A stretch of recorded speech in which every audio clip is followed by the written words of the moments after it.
Hello everyone, magluluto po tayo ng ginataang puso ng saging na may saluyot.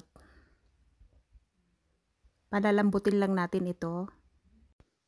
Ito yung rekado niya, tsaka yung gata at saluyot.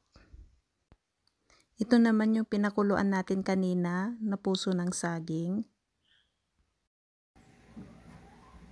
Nilagyan ko lang siya ng patak ng mantika para panggisa lang natin sa rekado niya. Ito yung kamatis tsaka luya. Ngayon naman, isunod naman natin ilagay ang mga pangpalasa. Ayan.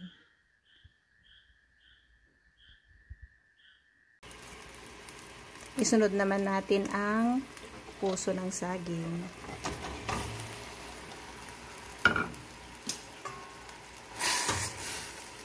Haluin lang natin konti.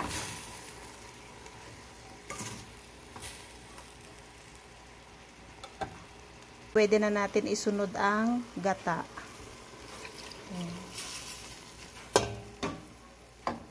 Isabay na natin ang saluyot.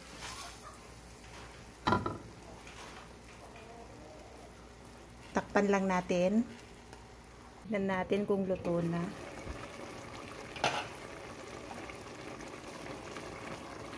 Malapit nang maluto.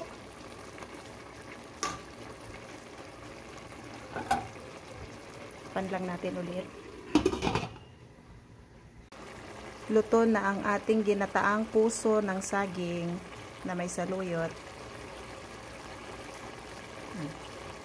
Thank you for watching. Bye-bye.